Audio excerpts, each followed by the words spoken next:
ગાયને રોટલી ખવડાવવાથી શું ફળ મળે છે? ગાયના કયા ભાગને સ્પર્શ કરવાથી રોગો મટે છે? ગાયને વંદન કરવાથી શું ફળ મળે છે?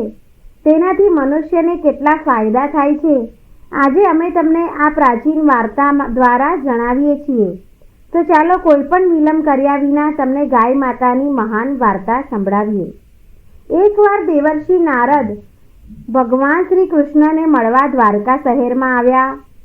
નારદજી ભગવાન શ્રી કૃષ્ણ પાસે આવે છે અને તેમને નમસ્કાર કરે છે. દેવર્ષિ નારદને જોઈને ભગવાન શ્રી કૃષ્ણ ખુશ થઈ જાય છે અને પૂછવા લાગે છે કે હે દેવર્ષિ, દ્વારકામાં આપનું સ્વાગત છે. આજે તમે કયા હેતુથી દ્વારકા આવવાનું નક્કી કર્યું છે? દેવર્ષિ નારદ આનંદથી કહેવા લાગ્યા કે હે પ્રભુ, તમે બધું જાણો જ છો, છતાં તું આ ગુલામને પૂછે છે તારાથી કંઈ છુપાયેલું છે? મારા મનમાં શું પ્રશ્ન છે તમે સારી રીતે જાણો છો.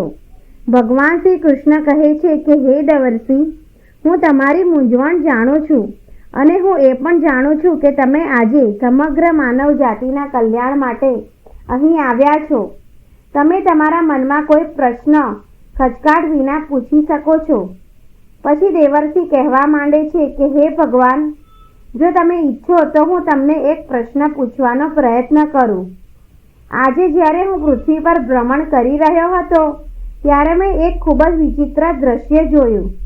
જે મેં જોયું કે કેટલાક દુષ્ટ લોકો ગાયને મારી રહ્યા છે અને બીજી તરફ કેટલાક લોકો ગાયની પૂજા પણ કરી રહ્યા છે. તો ભગવાન, આ દ્રશ્ય જોઈને મને ખૂબ દુઃખ થયું. માણસ પોતાના સ્વાર્થ માટે નિર્દોષ પ્રાણીઓને શા માટે ત્રાસ આપે છે? હે પ્રભુ, હું ગાયની સેવા કરનાર વ્યક્તિ વિશે પૂછવા જાણું છું કે તેને પૂજા કરે છે, તેને શું ઇનામ મળે છે અને ગાયોને જે ત્રાસ આપે છે તે પાપીને શું સજા મળે છે? ત્યારે નારદજી આ રીતે પૂછ્યું. ત્યારે ભગવાન શ્રી કૃષ્ણ બોલ્યા કે હે દેવર્ષિ, તમે ખૂબ જ સરસ પ્રશ્ન પૂછ્યો છે. જે ગાયોની કતલ કરે છે તેને સજા પહોંચાડે છે તેને નરક મળે છે, પરંતુ જે ગાયની સેવા કરે છે તે વધુ સારા સંસારને પ્રાપ્ત કરે છે. ગાયની સેવા કરવાથી વ્યક્તિને શું પુણ્ય ફળની પ્રાપ્તિ થાય છે? આ વાર્તા દ્વારા હું તમને સમજાવું છું કે હે દેવર્ષિ, તમારે આ કથા ધ્યાનથી સાંભળવી જોઈએ. જે કોઈ આ કથા સાંભળે છે અને તેનો પ્રચાર કરે છે તેના બધા પાપો નાશ પામે છે, તેને સંપત્તિ મળે છે અને જે મૃત્યુ પછી તે મારા ધામમાં જાય છે. દેવર્ષિ કહેવા માંડે છે કે હે ભગવાન, આ મારું સૌભાગ્ય છે કે મને તમારા મુખેથી આ કથા સાંભળવા મળી રહી છે. હું આ કથા ધ્યાનથી સાંભળીશ અને મનુષ્યોમાં તેનો પ્રચાર કરીશ. ભગવાન શ્રી કૃષ્ણ કહે છે કે હે દેવર્ષિ, પ્રાચીન કાળની વાર્તા છે. પૃથ્વી પર વૈવસ્વત મનુ નામના વંશમાં દિલીપ નામનો રાજા હતો. મહારાજ દિલીપ એક સારા પાત્ર અને મહાન બહાદુરીના વ્યક્તિ હતા, જેઓ ધર્મનું પાલન કરતા હતા. તે પૃથ્વીની ધાર્મિક રીતે દેખરેખ રાખતો હતો અને તેના લોકોને હંમેશા ખુશ રાખતો હતો અને તેનાથી લોકો બધા સંતુષ્ટ રહેતા. મગધ દેશની રાજકુમારી સુદક્ષિણા મહારાજ દિલીપની પત્ની હતી. મહારાજ દિલીપ અને રાણી સુદક્ષિણા સુખેથી રહેવા લાગ્યા, પરંતુ ઘણા વર્ષો પછી પણ રાણીને સંતાન ન થયું. પછી મહારાજ દિલીપ એકલા બેઠા અને વિચારવા લાગ્યા કે મેં ક્યારેય કોઈ પાપ કર્યું નથી અને મેં મારા દરેક કામ હંમેશા ધર્મના માર્ગે ચાલીને કર્યા છે. તેમ છતાં મારી કોઈ ભૂલને લીધે હું સંતાન પ્રાપ્ત કરી શકતો નથી. આ વિચારીને તે ખૂબ જ ચિંતિત થઈ ગયા અને પછી તેમના મનમાં એક વિચાર આવ્યો. આ સમસ્યાનો ઉકેલ ફક્ત ગુરુ વશિષ્ઠજી કરી શકે છે. ફક્ત તે જ મને મારા દોષોનું નિવારણ જણાવશે અને મને પુત્ર પ્રાપ્તિનો કોઈ ઉપાય જણાવશે. એમ વિચારીને મહારાજ દિલીપે પોતાની પત્ની સાથે ગુરુ વશિષ્ઠજીના આશ્રમમાં પહોંચ્યા. વશિષ્ઠજી તેમના રોજિંદા કામ પૂર્ણ કરીને આશ્રમમાં તેમની પત્ની અરુંધતી સાથે બેઠા હતા. એ જ સમયે મહારાજ દિલીપ રાણી સાથે તેની પાસે જાય છે અને દર્શન કરે છે. વશિષ્ઠજીએ મહારાજ દિલીપનું સ્વાગત કર્યું અને તેમની પત્ની અરુંધતીએ રાણીનું સ્વાગત કર્યું. તેમની સુખાકારી વિશે પૂછ્યું. વશિષ્ઠજી મહારાજ દિલીપને કહેવા લાગ્યા કે હે રાજા, બધું બરાબર છે, પણ આજે અચાનક તમારી અને તમારા રાણીની જંગલમાં અમારી ઝૂંપડીમાં આવવાનો હેતુ શું છે? એક મહાન સમ્રાટને પોતાનું રાજ્ય છોડીને આ જંગલમાં કેમ આવવું પડ્યું?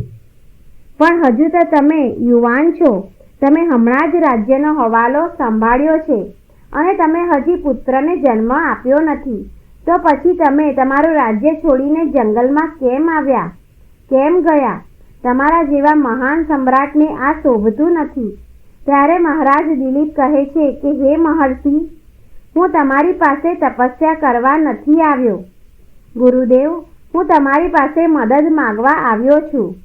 હું પીડામાં છું. ત્યારે મહર્ષિ વશિષ્ઠ કહે છે કે હે રાજા, તમારા જેવા મહાન સમ્રાટને શા માટે મદદની જરૂર છે? તમે પોતે જ બધાની રક્ષા અને મદદ કરવા સક્ષમ છો. મહારાજ દિલીપ કહે છે કે ગુરુદેવ, હું તમારી પાસે એ જાણવા આવ્યો છું કે કયા દોષથી મને હજુ પુત્ર મળ્યો નથી, પુત્ર પ્રાપ્તિ થઈ નથી. કૃપા કરીને તમારી દૈવી શક્તિથી જાણો અને મારા દોષો જણાવો અને તે દોષ દૂર કરવાનો ઉપાય પણ જણાવો. પુત્ર વિના મારું જીવન અર્થહીન લાગે છે, મને મોક્ષ નહીં મળે. ત્યારે મહર્ષિ વશિષ્ઠ કહે છે કે હે રાજા, આ આશ્ચર્યજનક છે, હું તમને ચોક્કસ મદદ કરીશ. પછી જ્યારે મહર્ષિ વશિષ્ઠ પોતાની દિવ્ય દ્રષ્ટિથી રાજાના ભૂતકાળને જોવાનું શરૂ કરે છે, ત્યારે તેમને રાજાને એક ભૂલ વિશે ખબર પડે છે. મહર્ષિ વશિષ્ઠ મહારાજને કહે છે કે હે રાજા, તમે એક મોટી ભૂલ કરી છે, જેની તમને જાણ નથી કે જ્યારે તમે ઇન્દ્રલોકમાં દેવરાજને મળ્યા પછી પાછા ફરી રહ્યા હતા, પછી તમે રસ્તામાં એક કલ્પવૃક્ષ નીચે ઊભેલી ગાય અને તેના વાછરડાને અવગણ્યા. તે ગાય અને તેનું વાછરડું ખૂબ જ ભૂખ્યું અને વ્યથિત હતું. તમે તે કામધેનુ ગાયને ન ખવડાવ્યું કે ન તેને નમસ્કાર કર્યા. તે ગાય પણ તારી મદદ માંગી, પણ તું તારી ખુશીમાં ખોવાઈ ગયો હતો અને તે ગાયોનો પોકાર પણ સાંભળ્યો નહીં. તમારી કૃતજ્ઞતાથી જોઈને ગાય ખૂબ જ દુઃખી થઈ ગઈ અને તમને શ્રાપ આપ્યો કે હે રાજા, જે વ્યક્તિ ગાયને દુઃખમાં જોઈને તેની મદદ નથી કરતો, જે ભૂખી ગાય માતા ગાયને નથી ખવડાવતો, તે મહાપાપ કરે છે અને એ જ ગાયના શ્રાપના કારણે તમને કોઈ સંતાન નથી. આ રીતે મહર્ષિ વશિષ્ઠ મહારાજ દિલીપને તેમના દોષ વિશે કહે છે, જે સાંભળીને મહારાજ ખૂબ જ દુઃખી થયા અને પસ્તાવ કરીને તેમને કહ્યું કે ઓહ, મેં શું કર્યું? મારા પર શરમ આવે છે. મારી મૂર્ખાવીને લીધે એક ગાય અને તેના કોમળ વાછરડાને આટલું બધું સહન કરવું પડ્યું. હવે મને રાજા રહેવાનો પણ અધિકાર નથી. મહારાજ દિલીપ દેવર્ષિ વશિષ્ઠને કહે છે કે હે ગુરુદેવ, હું મારી ભૂલ સુધારવા માંગુ છું. કૃપા કરીને મને કોઈ ઉપાય જણાવો, જેથી આ હું ગંભીર પાપમાંથી મુક્ત થઈ શકું. મારો ગુનો ક્ષમાને લાયક નથી, પણ તેમ છતાં હું પ્રાયશ્ચિત કરવા માંગુ છું. ત્યારે મહર્ષિ વશિષ્ઠ કહેવા લાગ્યા કે હે રાજા, તમારે દુઃખી ન હોવું જોઈએ. આ ખામીમાંથી મુક્તિ મેળવવાનો ચોક્કસ ઉપાય છે. તમારે મારા આશ્રમની નંદિની નામની ગાયની સેવા કરવી જોઈએ. તે એ જ કામધેનુ ગાયની પુત્રી છે, જેની તમે મદદ કરી નથી. તમારી પત્ની સાથે મળીને તે ગાયની સેવા કરો અને તેની પૂજા કરો. તે તમને ચોક્કસપણે પુત્ર આપશે. ત્યારે જ તે નંદિની ગાય બહારથી આશ્રમમાં પ્રવેશે છે. તે ગાયને આવતી જોઈ મહર્ષિ વશિષ્ઠે કહ્યું કે હે રાજા, જુઓ આ નંદિની ગાય, જે ફક્ત સ્મરણ કરવાથી કલ્યાણ કરે છે, તે જાતે જ આવી છે. તમે ભાગ્યશાળી છો. આ ગાય તમારા દુઃખ ચોક્કસપણે દૂર કરશે. તમે આ નંદિની ગાયને જંગલમાં અનુસરીને તેની સેવા કરો. તેની જંગલમાં રહેતા જંગલો પ્રાણીઓથી તેને બચાવો અને આશ્રમમાં પાછા ફરતી વખતે રાણી સુદક્ષિણાએ આ ગાયની સેવા કરવી જોઈએ. તેનાથી પ્રસન્ન થઈને આ ગાય તમને અવશ્ય પુત્ર આપશે. પછી મહારાજ દિલીપે તે જ કરવાનું વચન આપ્યું અને પછી બીજા દિવસે સવારે રાણીએ ગાયની પૂજા કરી અને મહારાજ તે ગાયને ચરાવવા જંગલમાં લઈ ગયા. જ્યારે તે ગાય ચાલવા લાગી ત્યારે મહારાજ તેની પાછળ આવતા. અહીંથી ત્યાંથી લીલું ઘાસ લાવીને તેને ગાયને ખવડાવવાનું શરૂ કર્યું. આ રીતે મહારાજ તે ગાયની સેવામાં મગ્ન રહ્યા. સાંજ પડી ત્યારે મહારાજ તે ગાયને લઈને આશ્રમમાં પાછા ફર્યા. આશ્રમમાં પહોંચતાની સાથે જ ગાયે પોતાની ખુરથી મહારાજ પર ધૂળ ઉડાડી, જેના કારણે મહારાજનું શરીર પવિત્ર થઈ ગયું અને તેમના તમામ પાપો નાશ પામ્યા.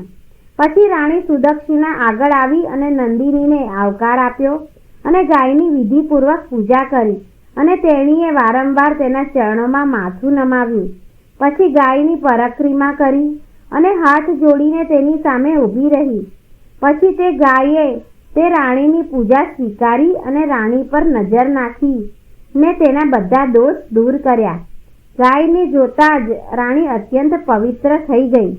આ રીતે નંદિની ગાયની સેવા કરતા મહારાજ દિલીપને 20 દિવસ વીતી ગયા. પછી 21મા દિવસે જ્યારે મહારાજ ગાય સાથે જંગલમાં ગયા ત્યારે હિમાલય પર્વત પર ચડી અને મહારાજ પણ તેની પાછળ ગયા. એ પર્વત પર ઊભા રહીને મહારાજે હિમાલય પર્વતની સુંદરતા જોઈ રહ્યા હતા. એટલામાં એક સિંહે આવીને નંદિની ગાયને બળપૂર્વક પકડી લીધી. રાજાને સિંહના આગમનની ખબર પણ ન પડી. એ સિંહની ચુંગાલમાં ફસાઈ ગયેલી નંદિનીએ દયાભર્યા અવાજે જોરથી બૂમ પાડી, મહારાજા, કૃપા કરીને મારી રક્ષા કરો. હે રાજા, કૃપા કરીને મારી રક્ષા કરો. રાજાએ ગાયનો પોકાર સાંભળ્યો કે તરત જ તેને જોયું કે એક ભયંકર સિંહે ગાયને પકડી લીધી છે અને તે ગાયની આંખમાંથી આંસુની ધારા વહી રહી છે. જેને જોઈને રાજા દુઃખી થઈ ગયા અને તેને તરત જ પોતાનું તીર કાઢીને ધનુષની દોરી પર મૂક્યું અને સિંહને મારવા માટે દોરો ખેંચ્યો. તે જ સમયે સિંહની નજર રાજા પર પડી અને સિંહની નજર વાંચતા જ રાજાનું શરીર શૂન્ય થઈ ગયું. તેની શક્તિ ઓછી થઈ ગઈ. તેની બધી શક્તિ નાશ પામી. જ્યારે તેની પાસે તીર છોડવાની પણ તાકાત રહી નહીં. ત્યારે સિંહે રાજા સાથે બોલવાનું શરૂ કર્યું કે રાજન, મારા પર હુમલો કરવાની તમારી શક્તિ પણ નથી, કારણ કે ભગવાન શિવ નંદી પર તેમના પગ મારી પીઠ પર રાખીને બેઠા છે. એટલા માટે મારીને અહીંથી પાછા ફરવાનો પ્રયાસ ન કરો. સર્જનહારે આજે આ ગાયને મારા ખોરાક તરીકે નિયુક્ત કરી, તમારે તેમાં દખલ ન કરવી જોઈએ. હું જાણું છું કે તમે રાજા દિલીપ છો. સૂર્યવંશમાં જન્મેલા આ હિમાલય પર્વત પર ભગવાન શિવનો મહાન ભ્રમ ફેલાયેલો છે. તેથી જ તમે અહીંથી તરત જ જાઓ. મહારાજ બોલવા લાગ્યા કે હે મૃગરાજ, મહેરબાની કરીને આ ગાયને ન મારશો. તે નંદિની ગાય છે, જેણે મહર્ષિ વશિષ્ઠજીની સંપૂર્ણ ઈચ્છા પૂરી કરી હતી.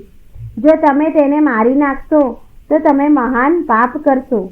ગુરુદેવે મને આ ગાયની રક્ષા કરવાનું અને સેવા કરવાનો આદેશ આપ્યો છે. આ ગાયને પણ ઘરે વાછરડું છે, તેની તે રાહ જોઈ રહી છે. હું આ ગાયને મરવા માટે છોડી શકતો નથી. તમે ભગવાન શિવના સેવક છો, તેથી જ આ ગાયને તમારા હાથમાંથી છોડાવવી મારા માટે અસંભવ છે. એટલા માટે હે મૃગરાજ, હું તમને વિનંતી કરું છું કે આ ગાયને જીવન આપો.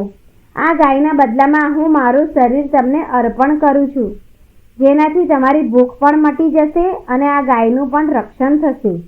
મારી વાત પૂરી થશે પછી વળી ગાયની રક્ષા માટે મારા પ્રાણનું બલિદાન આપીને હું શ્રેષ્ઠ ગતિ પ્રાપ્ત કરીશ. એમ કહી મહારાજ હાથ જોડીને તે સિંહની સામે બેસી ગયા અને તેને પોતાની આંખો બંધ કરી અને પછી અચાનક રાજાને આ શબ્દો સંભળાયા કે પુત્ર, ઉઠો, હું તમારી સેવાથી ખૂબ જ ખુશ છું. આ સાંભળીને રાજા ઊભા થયા અને પોતાની સામે ગાયને જોયું અને સિંહ ક્યાંય દેખાતો ન હતો. ત્યારે નંદિની ગાય રાજા દિલીપને કહેવા લાગી કે હે રાજા, મેં મારી ભ્રમણાથી સિંહનું રૂપ ધારણ કરીને તમારી પરીક્ષા કરી છે. યમરાજ પણ મને પકડવાનું વિચારી શકતા નથી. મારી રક્ષા માટે તમે તમારા પ્રાણની આહુતિ આપવા તૈયાર થઈ ગયા. તેથી જ હું તમારાથી ખૂબ જ ખુશ છું. હવે મારી પાસે વરદાન માગજે. હવે તું મારી પાસે વરદાન માગજે. મહારાજ દિલીપે કહ્યું કે કૃપા કરીને મને પુત્ર આપો. ત્યારબાદ નંદીની ગાયે કહ્યું કે હે પુત્ર, મારું દૂધ એક પાનના વાસણમાં લઈ જઈને પી લે. તેનાથી તને ખૂબ જ બુદ્ધિશાળી અને પ્રતિભાશાળી પુત્ર પ્રાપ્ત થશે. મહારાજ દિલીપે કહ્યું કે હે માતા, આ સમયે હું ફક્ત તમારી મીઠી વાતો સાંભળીને સંતુષ્ટ છું. હવે તમે મારી સાથે આશ્રમમાં આવો અને હું તમારી પૂજા કરીશ અને મારી વિધિ પૂરી કરીશ અને તમારું દૂધ અમૃતની જેમ પીશ. ત્યારબાદ મહારાજ દિલીપ તે ગાયને આશ્રમમાં લઈ ગયા. આશ્રમમાં પહોંચીને રાણી સુદક્ષિણા આગળ આવી અને તે ગાયની પૂજા કરી. ત્યારે ગાયે કહ્યું કે હે રાણી, કૃપા કરીને મારી પીઠને સ્પર્શ કરો. તેનાથી તમને ખૂબ જ પ્રતિભાશાળી, મજબૂત અને વિદ્વાન પુત્ર પ્રાપ્ત થશે. પછી રાણીએ ગાયની પીઠનો સ્પર્શ કર્યો. રાજા અને રાણીએ નિયત રીતે ગાયની પૂજા કરી અને તેઓનું અમૃત સમાન દૂધ પ્રસાદ તરીકે સ્વીકાર્યું. બંનેનું સુખ જોઈને મહર્ષિ વશિષ્ઠ કહેવા લાગ્યા કે હે રાજા, હવે આ ગાય તમારા બંનેથી ખુશ છે. તમારી મનોકામના અવશ્ય પૂરી થશે. જે કોઈ ગાયની સેવા કરે છે, તેને ચારો આપે છે, તેની પરિક્રમા કરે છે, તેની બધી જ ઈચ્છાઓ સફળ થાય છે. જે ગાયની રક્ષા કરે છે તેને ક્યારેય કોઈ દુર્ભાગ્યનો સામનો કરવો પડતો નથી. મૃત્યુ પછી તે ગૌલોકમાં જાય છે. જે ભક્તિભાવથી ગાયનું દૂધ પીવે છે તેને ભગવાન શ્રી કૃષ્ણના રૂબરૂ દર્શન કરવાનો લહાવો મળે છે. જે ગાયની પીઠ ઉપરના કુંડાને સ્પર્શ કરે છે તે તમામ રોગોથી મુક્ત રહે છે. તેના તમામ દોષો અને તમામ પાપો નાશ પામે છે. જે ગાયનું દાન કરે છે તે ગાયની પૂંછડી પકડીને વૈતરણી નદી પાર કરે છે. જે સ્ત્રી દરરોજ ગાયને રોટલી ખવડાવે છે તે ભાગ્યશાળી બને છે. ગાય તમામ પાપોનો નાશ કરનાર છે અને તમામ મનોકામના પૂર્ણ કરે છે. તેથી વ્યક્તિએ હંમેશા ગાયની રક્ષા કરવી જોઈએ, તેને રોટલી ખવડાવવી જોઈએ, તેની સેવા કરવી જોઈએ.